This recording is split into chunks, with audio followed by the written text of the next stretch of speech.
Hello बच्चों, this is my part 2 NEET physics 2020 in 8 hours. In last part, I have discussed motion in one dimension and vectors. Next part, I am going to start with projectile. What is projectile? Sorry, there is one more topic, that is the relative velocity. एक question relative velocity के ऊपर आना ही आना है, would be doctors.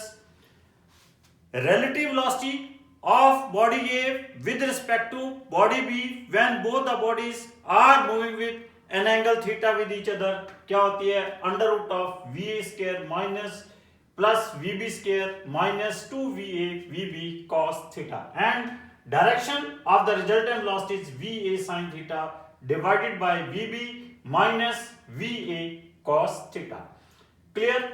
Now, if here theta is equal to 0, means if both the bodies are moving in same direction, in that case theta is taken as 0. This VBA becomes that is equal to VA minus VB. Means if there are two bodies moving in the same direction, we have to calculate their relative velocity of one body with respect to another body, just algebraically subtract them. Clear? If they are moving in opposite direction, means theta is 180 degree, उस case में it becomes VBA is equal to VA plus VB. When two bodies are moving in opposite direction, we have to calculate the relative velocity. In that case, we will add them algebraically. Clear?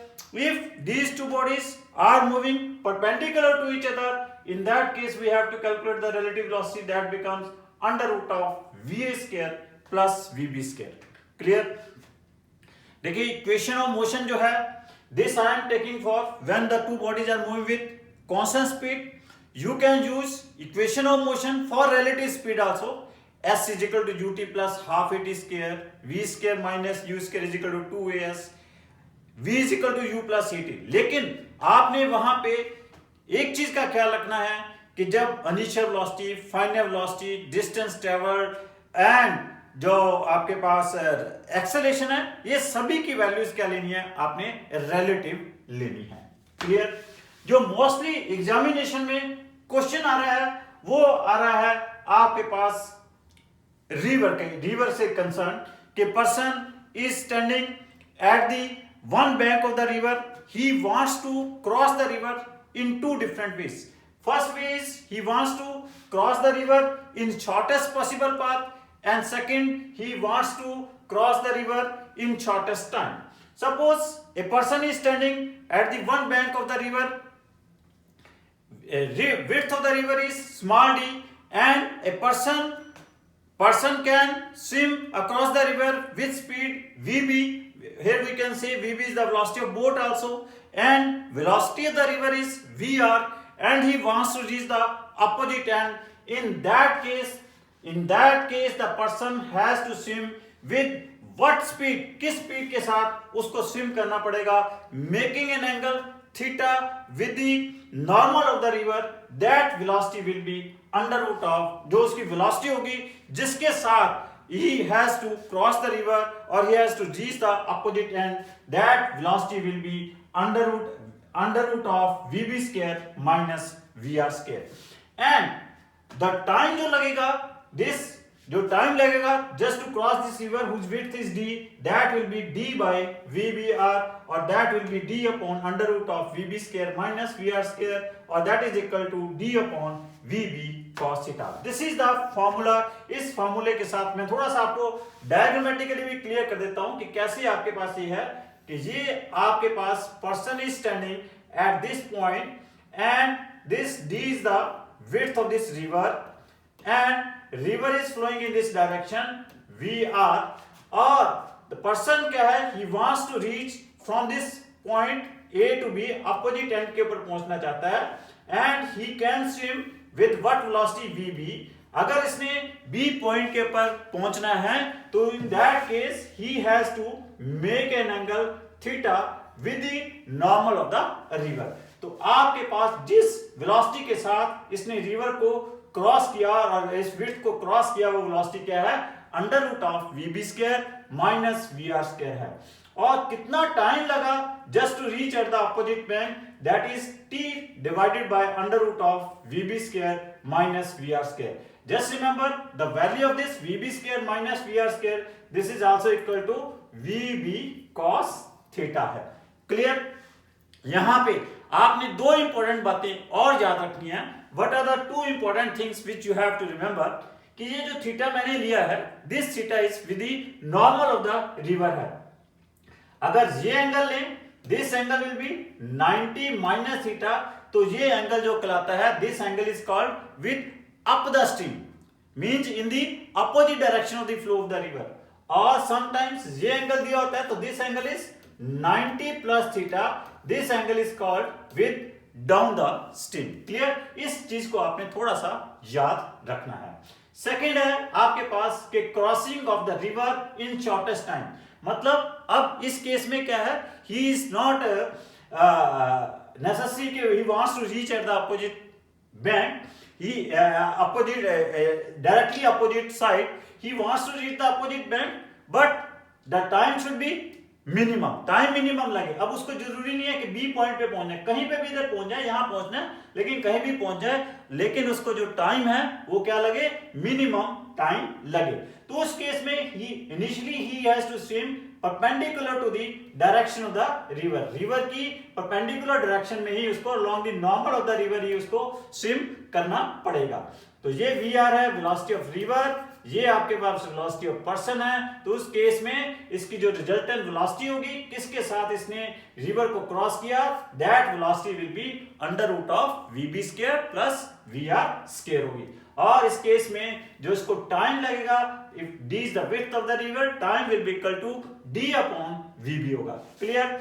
और d अपॉन vbr cos theta होगा। इसमें एक साथ आपके साथ question और पूछ लिया जाता है कि when he is crossing the river in A shortest time, तो कुछ वो हॉरिजॉन्टल डिस्टेंस भी ट्रेवल कर रहा है x, वो x किसके बराबर होगा, that will be equal to t into V R by vb। ठीक हो गया? तो आपके पास that x is equal to d into V R by vb। तो तीन चीजें इसमें आ गई, किस वेलोसिटी के साथ इसने क्रॉस किया रिवर को, under root of V B square plus V R, time कितना लगा, d बाय vb और d by vb cos theta, और हॉरिजॉन्टल डिस्टेंस ये कितना इसने ट्रेवल किया, that is d into V R by vb। Clear? Now next इसके पास केस आ जाता है इसी रिलेटिव स्पीड में कि when rain is falling vertically, person is moving horizontally.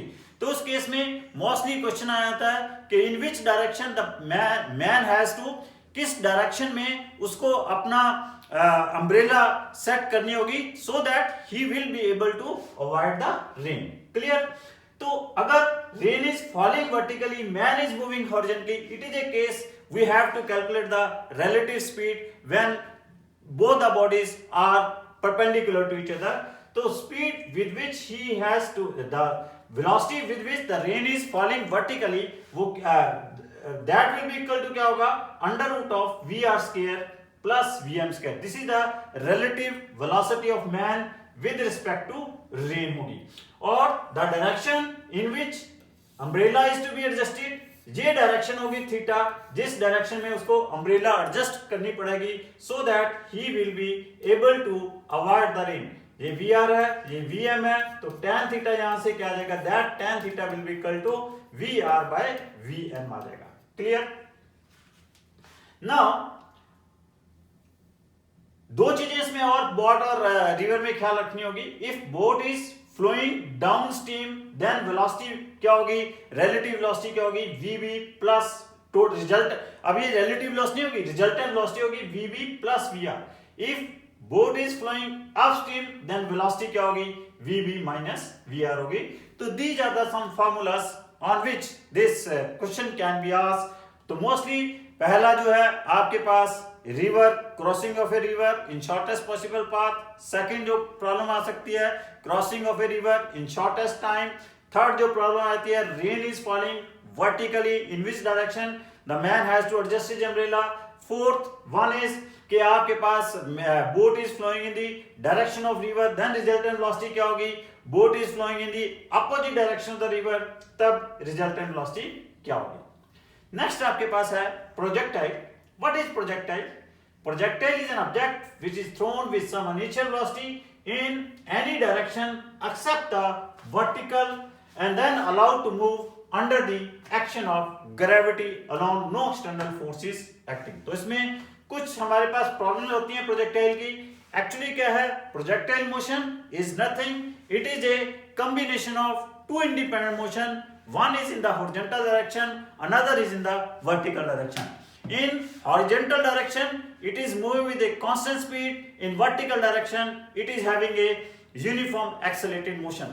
तो यहाँ पे ये जो बात मैंने बोली है इसी के ऊपर ही आपके पास डायरेक्ट क्वेश्चन आ सकता है कि आपके पास स्टेटमेंट्स दी होगी projectile is a combination of two motion. कौन कौन से हैं ये मैंने बता दिए, हॉरिजॉन्टल और वर्टिकल डायरेक्शन का कॉम्बिनेशन है। हॉरिजॉन्टल डायरेक्शन में यूनिफॉर्म स्पीड, वर्टिकल डायरेक्शन में क्या है आपके पास यूनिफॉर्म एक्सेलरेटेड मोशन है। तो it means that projectile motion is nothing, it is also a problem of motion in two dimension. तो it is a combination of motion in two it is a combination of motion in two direction और that combination is called motion in two dimension।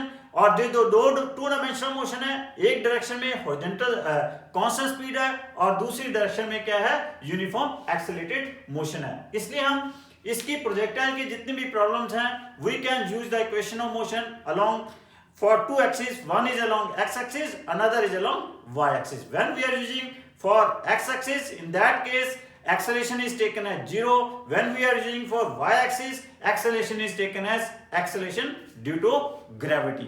तो आपके पास equation of motions for आपके पास projectile motion क्या बन जाएगी, x axis के लिए simple x is equal to uxt और y एक्सिस के लिए क्या हो जाएगी y is equal to uyt plus half gt square हो जाएगी।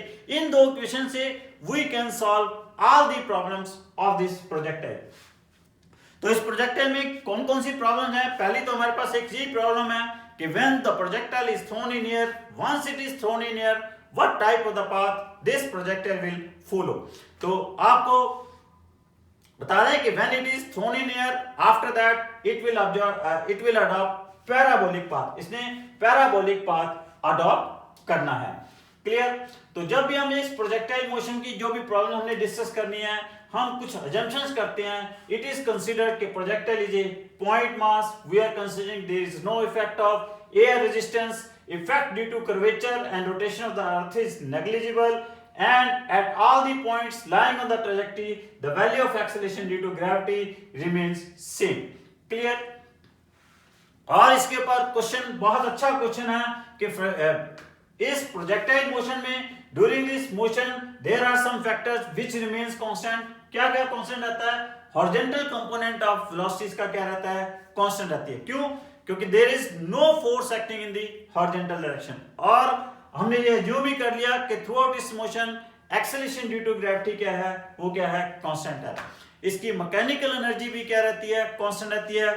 यहाँ पे मैकेनिकल एनर्जी से मतलब है कि sum of kinetic energy and potential energy that remains constant. और जो आपके पास वेरिएबल फैक्टर्स हैं speed, velocity, vertical component of velocity, momentum, individual kinetic energy, individual potential energy, ये सभी आपके पास क्या है, वेरिएबल फैक्टर्स हैं इन दिस प्रोजेक्टाइल मोशन।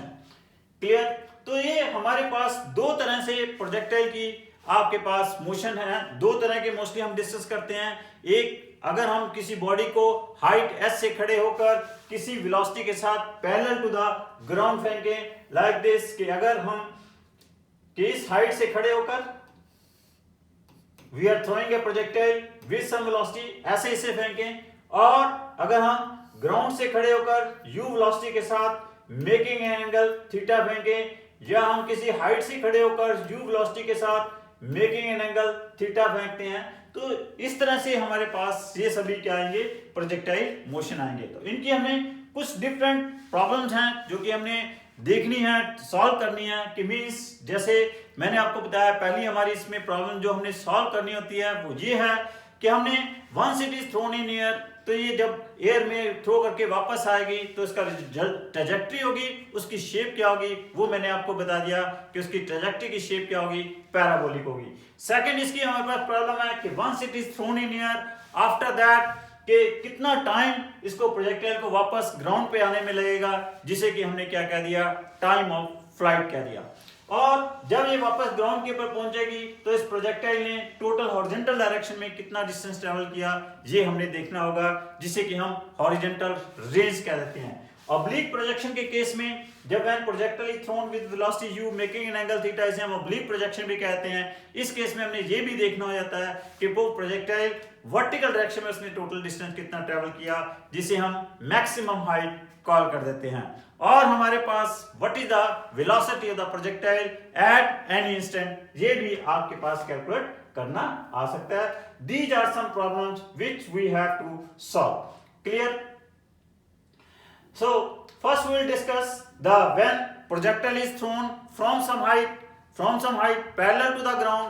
अगर इसमें क्या होगा, आपके पास इसकी जो इनिशियल वेलोसिटी होगी ux that is equal to क्या होगी, u, और initial velocity in vertical direction क्या आ जाएगी, आपके पास uy is equal to क्या आ जाएगी, 0 आ जाएगी।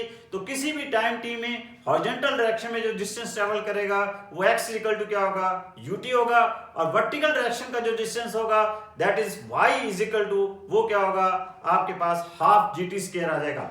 तो इन दोनों इक्वेशन को हम सॉल्व करके यहां से हम इस प्रोजेक्टाइल की इक्वेशन ऑफ ट्रेजेक्टरी कैलकुलेट कर लेंगे, और वो क्या आ जाएगी, आपके पास y is equal to half g x square divided by u square आ जाएगी। इसे हम इक्वेशन ऑफ ट्रेजेक्टरी कहते हैं। जितने भी इस केस की प्रॉब्लम्स हैं they can be solved with the help of equation of trajectory only.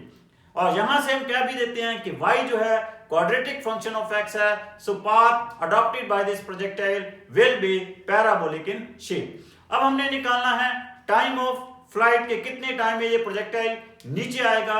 Simple सी बात है, आपके पास जब ये नीचे आएगा तो इसने वर्टिकल डायरेक्शन में कितना डिस्टेंस ट्रेवल किया है, वो y इज इक्वल टू क्या होगा, h होगा। तो आपके पास y is equal to half gt square में जब y h सब्स्टिट्यूट कर देंगे तो ये जो टाइम होगा उस टाइम में वो प्रोजेक्टाइल नीचे पहुंच जाएगा। तो ये टाइम किसके बराबर आ जाएगा, under root of 2h by g आ जाएगा। यहाँ पे एक बहुत ही अच्छा मल्टीपल चॉइस क्वेश्चन 13 सितंबर 2020 को पूछा जा सकता है। व्हाट इज दिस क्वेश्चन, कि आपके पास दो बॉडीज हैं, एक बॉडी को आपने हाइट s से खड़े होकर जस्ट ड्रॉप किया है, और दूसरी बॉडी को उसी हाइट से खड़े होकर आपने पैरेलल टू द ग्राउंड फेंका है। तो इट कैन बी आस्क्ड कि which of the body will reach the bottom first. तो रिमेंबर वुड बी डॉक्टर्स कि both the bodies will reach the bottom in the same time. दोनों cases में body को आपके पास ग्राउंड तक पहुंचने में कितना टाइम लगेगा, under root of 2h by g लगेगा। रीजन बीइंग कि दोनों केसेस में जो इनकी इनिशियल वेलोसिटी है इन द वर्टिकल डायरेक्शन क्या है, 0 है। नाउ इसकी जो हमारे पास थर्ड प्रॉब्लम है that is the horizontal range. अब horizontal means total distance travel in the horizontal distance, वो कहां से कैलकुलेट हो जाएगा, x equal to ut, t में टाइम ऑफ फ्लाइट सब्स्टिट्यूट कर दीजिए, आपके पास जो x है वो क्या बन जाएगा, r बन जाएगा। तो r क्या आ जाएगा, आपके पास u under root of 2h by g आ जाएगा। तो that is the horizontal range. और आपके पास मैंने आपको ये सेकंड और थर्ड जो प्रॉब्लम है मैंने कहा that can be solve with the help of equation of trajectory only, that is y is equal to half g x square by u square से आप सॉल्व कर सकते हो। क्लियर? नेक्स्ट है आपने वेलोसिटी निकालनी है किसी भी इंस्टेंट के ऊपर इस प्रोजेक्टाइल की। इस प्रोजेक्टाइल की किसी भी इंस्टेंट के ऊपर वेलोसिटी जो होगी हॉरिजॉन्टल डायरेक्शन में भी होगी, वर्टिकल डायरेक्शन में भी होगी। हॉरिजॉन्टल में vx हो जाएगी, वर्टिकल में vy हो जाएगी। और मैंने कहा है हॉरिजॉन्टल डायरेक्शन में तो हर इंस्टेंट के ऊपर वेलोसिटी क्या रहनी है, कांस्टेंट रहनी है, और जो आपने इनिशियल वेलोसिटी दे दी वही हॉरिजॉन्टल डायरेक्शन में इसकी वेलोसिटी होगी। तो vx की वैल्यू क्या होगी, आपके पास u होगी। वेलोसिटी वर्टिकल डायरेक्शन में क्या हो जाएगी, vy is equal to uy plus ayt। Initial velocity in vertical direction क्या है, इस केस में 0 है, uy 0 हो जाएगा, ay की वैल्यू g होगी, vy की वैल्यू gt आ जाएगी। तो velocity at any time t क्या आ जाएगी, आपके पास U I plus G T J cap आ जाएगी, मॉडुलस क्या आ जाएगा under root of you square plus G square T square, और direction of this projectile at any instant with the horizontal क्या आ जाएगी, that tan alpha is equal to क्या आ जाएगा जी टी बाय यू आ जाएगा। अब जब इस प्रोजेक्टाइल को ये प्रोजेक्टाइल ग्राउंड पे पहुंचेगा तो टाइम क्या होगा under root of 2h by G होगा, और जब ये ग्राउंड के ऊपर पहुंचेगा तो किस वेलोसिटी के साथ ये प्रोजेक्टाइल स्ट्राइक करेगा, this projectile will strike the velocity under root of you square plus 2gh, इस वेलोसिटी के साथ स्ट्राइक करेगा। अभी मैंने आपको एक क्वेश्चन बताया कि आपके पास दो बॉडीज हैं, एक को आपने ड्रॉप किया है, एक ने पैरेलल टू द ग्राउंड फेंका है from the same height, which body will reach the bottom first, तो मैंने क्या कहा both the bodies will reach the bottom in the same time, but both the bodies will strike the ground with different speed। जिसके आपने drop किया है वो तो simple under root 2gh speed के साथ स्ट्राइक करेगी, और जिसे आपने parallel to the ground with u speed के साथ फेंका है वो किस स्पीड के साथ ग्राउंड के ऊपर स्ट्राइक करेगी, under root of you square plus 2gh, उसकी स्पीड क्या होगी पहले वाली बॉडी से ज्यादा होगी। Next oblique projection. Oblique projection में क्या है, आपके पास यही सब चीजें हमें ऑब्लिक प्रोजेक्शन में कैलकुलेट करना है। ऑब्लिक प्रोजेक्शन में केस में क्या है कि जब आप u वेलोसिटी के साथ किसी बॉडी को फेंक रहे हो, उस केस में क्या है इनिशियल वेलोसिटी के आपके पास दो कंपोनेंट होंगे, one is u cos theta, another is u sin theta. Horizontal direction में u cos थीटा होगा, वर्टिकल डायरेक्शन में क्या होगा u sin थीटा होगा। अब यहां पे भी पहले हम इक्वेशन ऑफ ट्रैजेक्टरी कैलकुलेट कर लेंगे। अब वही इक्वेशन यूज करेंगे, x equal to u x t, y is equal to, यही दो इक्वेशन से हम सब कुछ कैलकुलेट कर लेंगे, x equal to u x t and y is equal to क्या है u y t plus half a y t square. Clear. अब डिफरेंस क्या आएगा, यहाँ पे यू वाई इनिशियल वेलोसिटी क्या है, जीरो नहीं आएगी, यहाँ पे यू वाई की वैल्यू क्या आएगी, यू साइन थीटा आएगी, यू एक्स की वैल्यू क्या आएगी, यू कॉस थीटा आएगी, ये डिफरेंस आएगा। तो X U cos theta T आ जाएगा, Y U sine theta into T minus half G T square आ जाएगा। इन दोनों इक्वेशन को यहाँ से टी एलिमिनेट करके आपके पास यहाँ पे इक्वेशन ऑफ ट्रैजेक्टरी आ जाएगी, वो क्या आ जाएगी, Y is equal to X tan theta minus half G X square upon U square cos square theta आ जाएगा। दिस रिजल्ट इंप्लाई दैट कि यहाँ पे y is quadratic function of x है। Here also we can say कि path adopted by the projectile will be parabolic in shape। Direct आपके पास यहाँ पे मल्टीपल चॉइस क्वेश्चन आ जाएगा। इसमें देखिए आपके पास चार वेरिएबल हैं, कौन कौन से चार वेरिएबल हैं, x, y, theta and u। इन चारों वेरिएबल में से तीन वेरिएबल्स की वैल्यू दी होगी, आपने चौथा कैलकुलेट करना होगा। कि मींस आपके पास ये दिया होगा कि किसी प्रोजेक्टाइल को फेंका, ये प्रोजेक्टाइल जब फेंका किसी एंगल थीटा के साथ, तो आपके पास देयर इज ए वॉल, उस डिस्टेंस नहीं दिया होगा, उस वॉल की हाइट दी हुई है, तो उस वॉल को ये क्रॉस करता हुआ जा रहा है। तो ये बताइए कि उस वो वॉल कितने डिस्टेंस के ऊपर है। तो आपके पास यहाँ पे क्या दिया हुआ है, y क्या होगी, उस वॉल की हाइट होगी, u वेलोसिटी जिसके साथ फेंका है वो दिया होगा, थीटा दिया होगा। आपके पास यहां से किसकी वैल्यू आप कैलकुलेट कर सकते हो, y की वैल्यू कैलकुलेट कर सकते हो। आप इस इक्वेशन ऑफ ट्रैजेक्टरी को आप इस फॉर्म में भी लिख सकते हो, y is equal to x tan theta into 1 minus x by r। इस फॉर्म में भी आप इक्वेशन ऑफ ट्रैजेक्टरी को आप लिख सकते हो। उस केस में जैसे मैंने पहले वाले केस में कहा था, चार वेरिएबल कौन कौन से हैं, x, y, theta and u। यहां पे अब चार वेरिएबल क्या हैं, x, y, theta and capital R है। इन चार में से तीन वेरिएबल्स दिए होंगे, आपने चौथे की वैल्यू कैलकुलेट करनी होगी। अब इसमें नेक्स्ट आपके पास आ जाता है हॉरिजॉन्टल रेंज कैलकुलेट करनी आ जाती है। हॉरिजॉन्टल रेंज से पहले टाइम ऑफ फ्लाइट हम कैलकुलेट करेंगे। टाइम, जिस टाइम में ये प्रोजेक्टाइल जो है ग्राउंड के ऊपर पहुंचेगा, that time is the time of flight. Mean जिस टाइम में ये प्रोजेक्टाइल यहां पे आएगा उसे हम क्या कहेंगे, that is called time of flight. तो ये टाइम हम कैसे निकालेंगे, जब प्रोजेक्टाइल यहां से फेंका वापस यहां पे आएगा, तो इसका जो वर्टिकल डायरेक्शन का डिस्टेंस ट्रेवल्ड है वो y क्या हो जाएगा, आपके पास 0 हो जाएगा। और y को 0 सब्स्टिट्यूट करने से यहां से जो t सॉल्व करोगे, that time comes time of flight. अगर हम इसको सॉल्व करते हैं, that time of flight comes 2u sin theta by g आ जाएगा। और वैसे हम 2u(y) by g भी लिख सकते हैं। रिमेंबर वुड बी डॉक्टर, जितना टाइम इसको अपनी मैक्सिमम हाइट तक जाने में लगेगा, that is called time of accent, और जितना टाइम इसको अपनी मैक्सिमम हाइट से ग्राउंड तक आने में लगेगा that is called time of descent, और जितना टाइम ऑफ एसेंट है उतना ही टाइम ऑफ डिसेंट है। So this time of ascent is equal to time of descent is equal to क्या होगा, u sin theta by g, और that will be equal to u y by g होगा। Clear. Next आपके पास है कि आपके पास इसी प्रोजेक्टाइल का आपने हॉरिजॉन्टल रेंज निकालनी है। हॉरिजॉन्टल रेंज क्या है, ये इसकी हॉरिजॉन्टल रेंज है। It is A distance travel in horizontal direction in what time, कितने टाइम में ट्रेवल है, this is travel in time, time of flight, in A time of flight. तो मींस आप क्या करो, इस ux t में t की value 2u sin theta bye substitute कर देंगे तो आपके पास x क्या बन जाएगी, r बन जाएगी। तो r आपके पास क्या आ जाएगी, 2u square sin theta cos theta by g। आपने रेंज का फॉर्मूला इस फॉर्म में भी याद रखना है, 2u square sin theta cos theta by g, और इसको हम क्या लिख सकते हैं, 2ux uy बाय g भी लिख सकते हैं।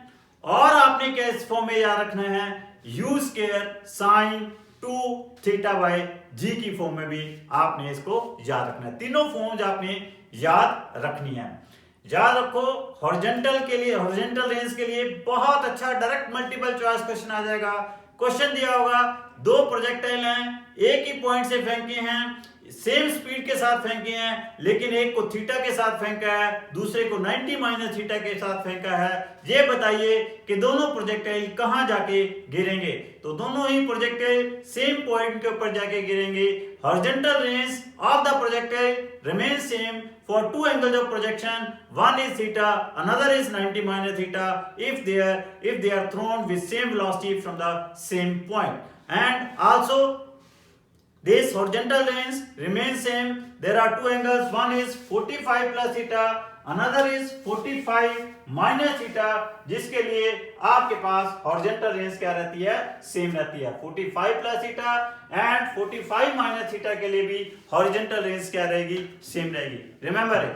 And you remember कि when the projectile is thrown with an angle theta is equal to 45 degree, उस केस में इसकी horizontal range क्या होगी, मैक्सिमम होगी।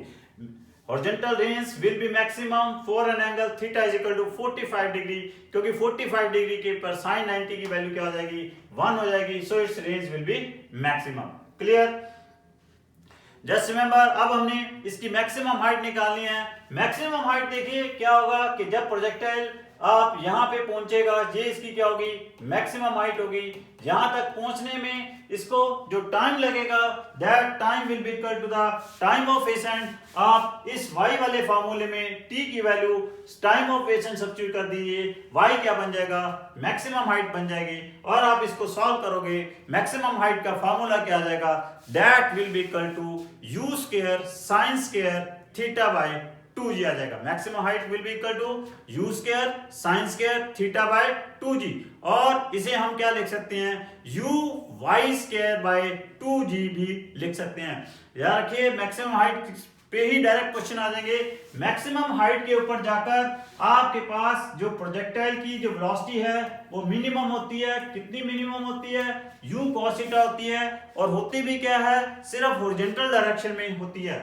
At maximum height, velocity of the projectile is minimum.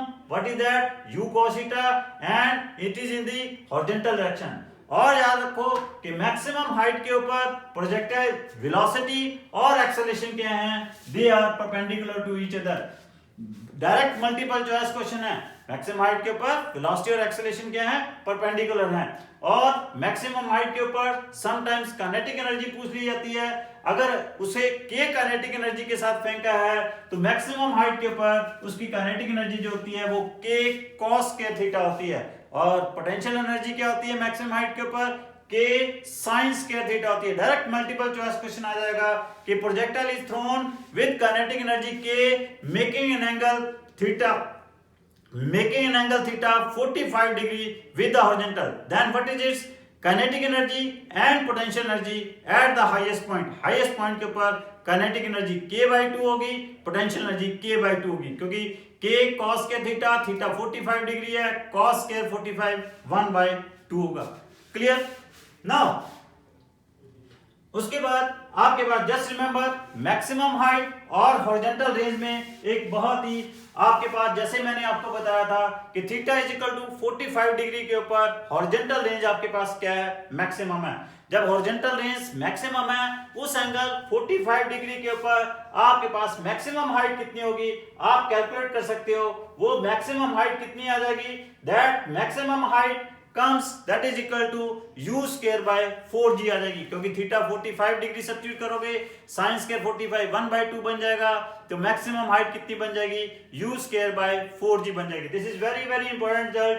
r max जो होगा that is equal to 4 into capital H है, लेकिन यहाँ पे ये ख्याल रखना capital H is not maximum, means that maximum height is not maximum. Maximum height is only maximum when theta is 90 degree. तो in case of maximum height and maximum horizontal range में जो रिलेशन आएगा H max that will be equal to R max is equal to क्या आएगा, twice of capital H max आएगा। तो इस चीज में ख्याल रखना है, जो पहले मैंने रिजल्ट बोला है वो R max is equal to 4 into capital H है, that capital H is the maximum height for an angle 45 degree. जो मैं अब बोल रहा हूं R max is equal to twice of H max, वहां पे R max theta is equal to 45 degree के ऊपर है, जो H max है वो theta is equal to 90 degree के ऊपर है। जैसे मैंने आपको कहा था, कह रहा हूं कि theta is equal to theta and 90 minus theta के लिए हॉरिजॉन्टल रेंज सेम रहती है, but maximum heights are not equal.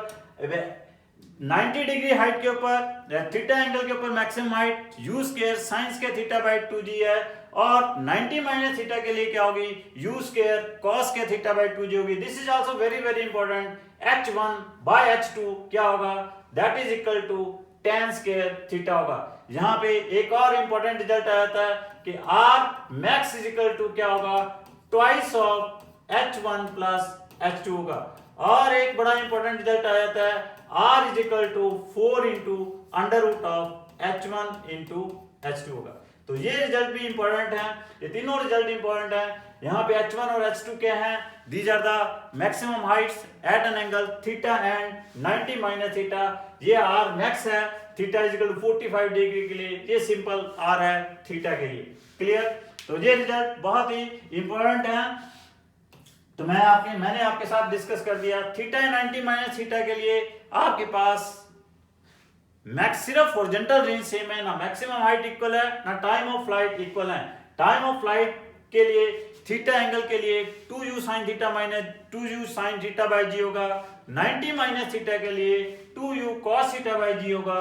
t1 bye t2 क्या होगा, this is also very important result, tan theta होगा, और t1 इंटू t2 क्या होगा, 2r बाय g होगा। That is also very very important result. तो ये दोनों चीजें भी, ये दोनों क्वेश्चन भी मैंने आपके साथ अभी डिस्कस कर दी हैं। क्लियर? तो इस तरह you can calculate velocity of the projectile at any instant. वो क्या आ जाएगी, that is under root of vx square plus vy square. vx की वैल्यू क्या होगी, u cos थीटा होगी, और vy की वैल्यू क्या होगी, u sin theta minus gt होगी। और अगर आप ये वैल्यू सारी सब्स्टिट्यूट कर देते हो तो ये रिजल्ट क्या बन जाएगा, u square plus g square t square minus 2u sin theta gt। That is the velocity of the projectile at any time t if it is making an angle alpha with the horizontal. tan alpha क्या आ जाएगा, u sin theta minus gt divided by u cos theta आ जाएगा। So these are some formula. एक और important चीज रखिए, when a projectile is thrown in air, तो किसी भी टाइम t के ऊपर जो change in momentum of the projectile होता है that is equal to mgt होता है, that is equal to weight of the projectile into time. weight of the project, this is very very important formula. If a projectile of mass m is thrown in air at any time t, the impulse imparted or change in momentum of the projectile किसके equal है, that is equal to mgt के बराबर है, product of the wait of the projectile and time के equal है। Clear? इस तरह आपके पास ऑब्लिक प्रोजेक्शन में angular momentum of the projectile भी पूछा जा सकता है, वैसे मैं इसको आपको रोटेशनल मोशन में बतला दूंगा। नेक्स्ट आपके पास क्या है, circular motion. Rate of circular motion में हम टर्म डिफाइन करते हैं एंगुलर, जैसे वहां पे ट्रांसलेशनल मोशन में आपके पास linear displacement, linear velocity, linear acceleration, यहाँ पे क्या होगी angular displacement, angular velocity, angular acceleration होगी।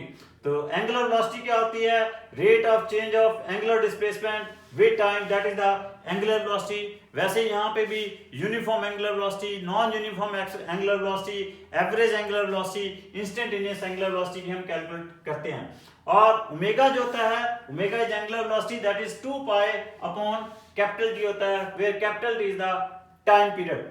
अब यहाँ पे एक बहुत ही इंपॉर्टेंट बात है, आपने याद रखना है, if the numerical problem angular velocity is given in terms of frequency, then angular velocity is calculated by multiply by 2 pi से multiply कर देंगे।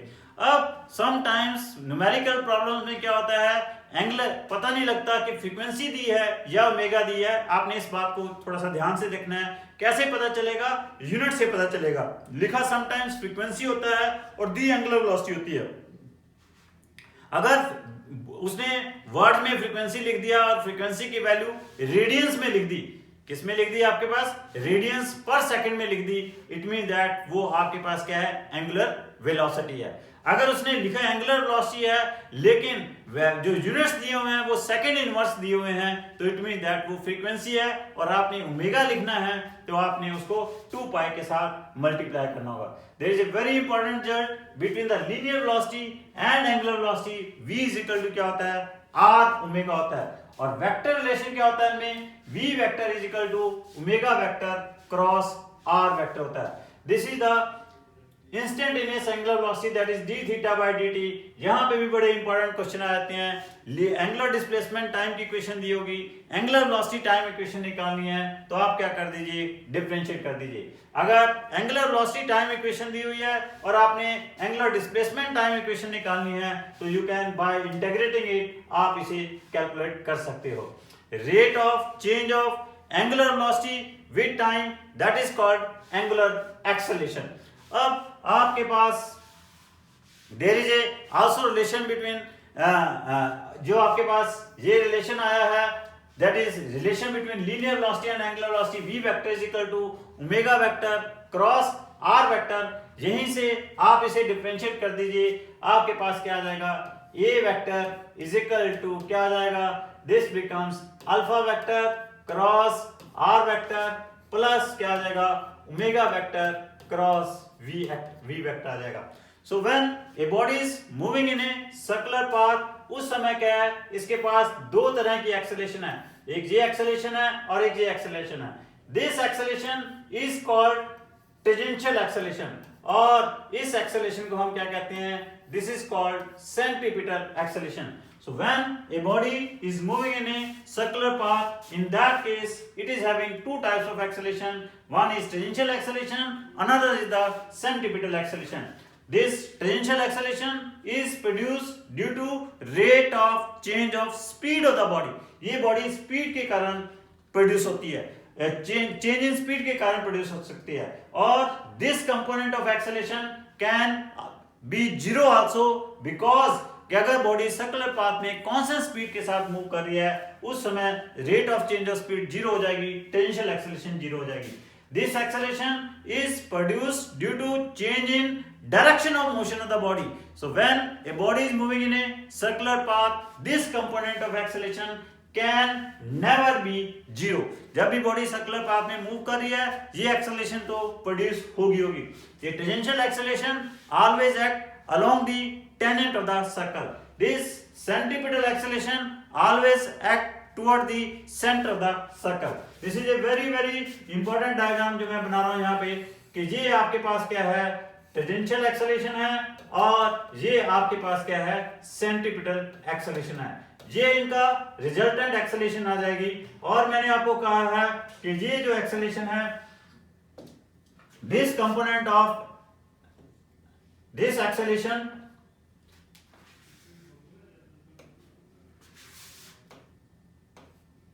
ये जो आपके पास ये दिस इज AT, ये AT है आपके पास। AT जो है it can B sorry this is AT and this is AC। आपके पास मैंने क्या कहा है कि जो रिजल्टेंट एक्सेलरेशन आ जाएगी under root of AT square plus AC square आ जाएगी। क्लियर। अगर बॉडी यूनिफॉर्म स्पीड के साथ है तो सिर्फ आपके पास कौन सी एक्सेलरेशन एग्जिस्ट करेगी, सेंट्रीपिटल एक्सेलरेशन ही एग्जिस्ट करेगी। तो यहां से भी एक आपके पास डायरेक्ट एमसीक्यू क्वेश्चन पूछा जा सकता है, a body is moving in a circular path, it is increasing with a speed with the rate of 10 meter per second and moving with a speed 20 meter per second of a radius of 1 meter, then what is the resultant acceleration with which it is moving। तो वहां पे आपने दोनों ही acceleration देखनी होगी, eighty की भी देखनी होगी, एसी भी देखनी होगी, और फिर इनका रिजल्टेंट निकालना होगा।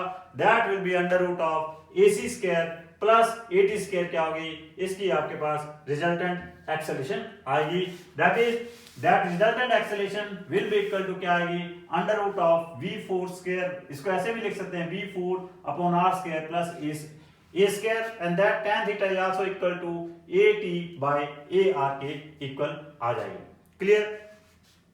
तो इस जो आपके पास सेंटीपिटल एक्सेलरेशन है, it can be written as r omega square is equal to can be written as v square by r, it can be written as 4 pi square f square into r, or it can be written as 4 pi square r divided by t square। और इस centripetal acceleration के कारण जो force produce होगी, that force is called centripetal force, and this centripetal force is equal to क्या होगी, mv square by r is equal to mr omega square is equal to 4 pi square mr t square और is equal to 4 pi square mr f square। Clear. ना अब just remember कि आपके पास जो equation of motion है for a circular motion के लिए आपके पास सिंपल हमने क्या करना है, जो s है आपके पास इक्वेशन ऑफ मोशन में थीटा से रिप्लेस हो जाना है, u है that is replace by omega naught, और v जो है that is replace by omega, a जो है that is replace by alpha. तो आपके पास इक्वेशन ऑफ मोशन क्या बन जाएगी, theta is equal to omega naught t plus half alpha t square, omega square minus omega naught square is equal to 2 alpha theta, omega is equal to omega naught plus alpha t, theta n is equal to omega naught plus alpha by 2 n minus 1। Now I will discuss with some examples of a circular motion with uniform speed and some example of a circular motion with non-uniform speed। First आपके पास uniform speed when a body is taking a turn along curved level track without skidding। तो in that case the maximum speed with which it can take a turn is equal to क्या होगी, under root of mu rg होती है। This is the maximum speed with which a body can take a turn along curved level track without skidding। और without overturning के case में क्या है, the maximum speed with which it can take a turn that is under root of g ra by 2h होती है, where a is the separation between the wheel, h is the height of the center of gravity of the vehicle from the ground। तो it is from this very it is clear that कि जो उसकी उस case में overturning के case में क्या है, maximum speed is inversely proportional to h। जिस व्हीकल का h जितना कम होगा वो व्हीकल उस रोड के ऊपर उतनी ज्यादा स्पीड के साथ टर्न कर सकता है without overturning. Banking of tracks के केस में क्या है, raising of the roads from their edges is called banking of tracks. Banking of tracks में क्या है, the optimum speed optimum speed with which the vehicle can take a turn that is v should be under root of rg tan theta है। Here theta is called angle of banking। अगर maximum speed अगर वहां पे banking of tracks में उसके roads भी क्या हैं, आपके पास फ्रिक्शन है, कोफिशिएंट फ्रिक्शन दी हुई है, कोफिशिएंट ऑफ फ्रिक्शन दिया हुआ है, उस केस में स्पीड और इंक्रीज कर जाएगी एंड दैट स्पीड बिकम्स, अब उस केस में क्या आ जाएगा, rg into 1 tan theta plus mu divided by 1 minus mu tan theta है।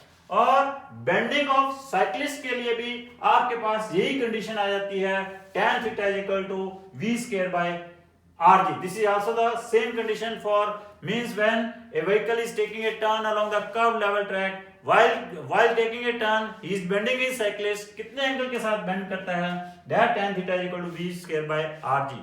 रेलवे ट्रैक्स की जो रेल्स हैं they are also raised with some edges, और जब रेल ट्रैक वहां से टर्न करती हैं तो उस केस में क्या है, आपके पास वो जो एंगल ऑफ बैंकिंग होता है वो भी tan थीटा क्या होता है v स्क्वायर बाय rg होता है। Banking of tracks, bending of cyclist और बैंकिंग ऑफ रेलवे ट्रैक्स, तीनों के लिए क्या है सेम कंडीशन है, that is tan theta is equal to v square by rg। अब मैं आपके साथ नेक्स्ट जो लास्ट इसमें एग्जांपल है that is example of non uniform circular motion में। नॉन यूनिफॉर्म सर्कुलर मोशन की क्या एग्जांपल है, when a body is attached, when a body is moving in a vertical circle, vertical circle में move करती है। अगर कोई बॉडी किसी स्ट्रिंग के साथ अटैच्ड है, आप उसे कितनी वेलोसिटी दोगे कि so that it can move in a, जब आप इसको बॉडी को कोई वेलोसिटी देते हो तो वहां पे डिफरेंट पॉसिबिलिटीज हो सकती हैं कि हो सकता है वो बॉडी सिंपल ऑसिलेट करे, हो सकता है कि वो बॉडी अपने half of the circle complete करके वापस आ जाए, और हो सकता है कि वो अपना half of the circle cross करके वो बॉडी कोलैप्स कर जाए, और हो सकता है कि बॉडी वो पूरा सर्कल भी कंप्लीट कर जाए। तो कितनी हम उसको वेलोसिटी दें at the lowest point so that that body will move in a vertical circle without any slack in the string, that minimum velocity given at the lowest point किसके बराबर होती है, under root of x plus 4gr होती है, where x is any number which is always greater than और equal to 1 होता है। और हम मोस्टली जो मिनिमम वेलोसिटी लेते हैं x की वैल्यू 1 लेकर, और वो velocity at the lowest point क्या आ जाती है, अंडर रूट ऑफ 5gr आ जाती है। कॉरेस्पोंडेंटली जो velocity at the highest point आती है that is equal to xgr आती है। और यहाँ पे बड़े इंपॉर्टेंट है, velocity at the mid point क्या आ जाती है, x प्लस 2gr आ जाती है। Correspondingly tension at the lowest point is here, this is not x, this is y plus 6 mg होता है, where y is also greater than or equal to 0, and tension at the highest point क्या होती है, y mg होती है। Tension at mid point क्या होती है, y प्लस 3 mg होती है। रिलेशन बिटवीन x और y क्या होता है, y प्लस 1 होता है। और you can say tension at the lowest point maximum होती है, मैक्सिमम टेंशन कितनी हो सकती है, minimum tension at the lowest point कितनी हो सकती है, 6 mg, इससे ज्यादा बढ़ती जाएगी। क्लियर। और हाईएस्ट पॉइंट के ऊपर मिनिमम टेंशन कितनी हो सकती है, 0 हो सकती है। क्लियर। जस्ट रिमेंबर कि आपके पास difference in kinetic energy and potential energy between the lowest point and highest point कितनी होती है, mgr होती है। यहाँ पे r ख्याल रखना, r is the radius of the circle और लेंथ ऑफ द स्ट्रिंग, दोनों एक ही बात है। Difference in the tension between the highest point and lowest point, ये कितनी होती है, 6 mg होती है।